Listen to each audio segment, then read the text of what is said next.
வெற்றிமணியன் அவர்களுக்கும் அதிகர திருமணி ரோஜினி அவர்களுக்கும் போலீஸ் பொறுப்பதிகாரி அவர்களுக்கும்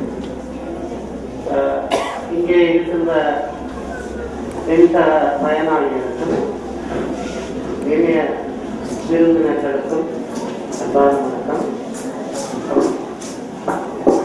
இன்று இந்த நிகழ்வை பார்க்கும் பொழுது மிகவும் சந்தோஷமாகவும் கவலையாகவும் இருக்கின்றது.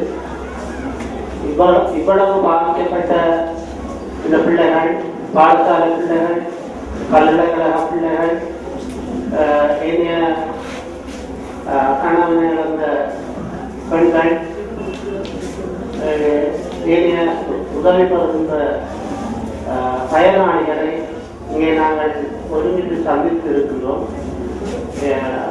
இந்த அளப்பெரிய சேவையை புலம்பெயர்ந்து வாழ்கின்ற நண்பர் வெற்றிமணியன் அவர்கள் ஆட்சி கொண்டிருப்பதை பார்க்கும் பொழுது எங்களுக்கு புது உற்சாகம் அளிக்கின்றது.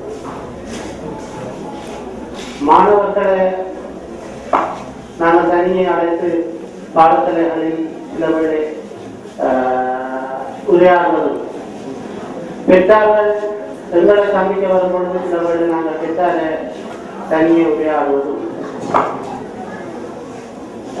இவ்வாறு நாங்கள் அவர்களுடன் கலைத்து கொண்டு போகும் பொழுது எங்களுக்கு இறுதியாக மிஞ்சுவது துன்பமாகத்தான் இருக்கும், கவலையாகத்தான் இருக்கும்.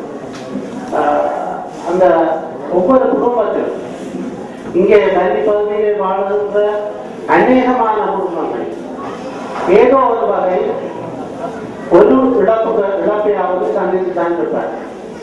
பல்வேறு இழப்புகளை சந்தித்த குடும்பங்கள் இருக்கின்றன. அப்ப நாங்கள் விசாரித்துக் கொண்டு போகும் பொழுது அவர்களுக்கு என்ன வகையில் உதவி செய்யலாம் என்று, ஆனால் எங்களால் செய்ய முடியாது, அரசாங்கத்தால் செய்ய முடியாது. இவ்வாறான அமைப்புகள் இந்த மக்களுக்கு, இந்த குடும்பங்களுக்கு, இந்த மாணவர்களுக்கு உதவி செய்து வருகின்றன. இந்த நிலையிலே இந்த உறவுகள் அமைப்பு இவ்வளப்பெரிய சேவையை ஆக்கிக் கொண்டு இருப்பதற்கு அதிபர்களாக்கி நாங்கள் மிகவும் சந்தோஷம் அடைகின்றோம். இங்கே இந்த விழா ஒழுங்கமைக்கப்பட்ட விதம், இங்கே இடதுபுறத்திலே எழுதப்பட்டிருக்கின்ற அந்த 16 வாக்கியங்கள், அவருடைய அந்த குரல், அவர் தொலைபேசியில் உரையாடும் பொழுது ஏதோ 65-70 வயதுடைய ஒரு அறிவு நிரம்பிய ஒரு பக்குவம் அடைந்தவர் கலைப்பது போல இருக்கும். அவரை நேரில் பார்க்கும் பொழுது தான் அவருடைய வயது தெரிந்தது. அவருடைய பிள்ளைகள், அவருடைய குடும்பம் இவ்வாறான பணிகளில் ஈடுபட்டுக் கொண்டிருக்கிறார்கள்.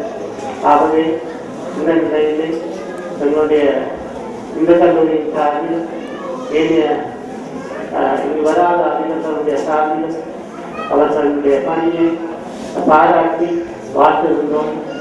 வளர வேண்டும் இந்த பணி.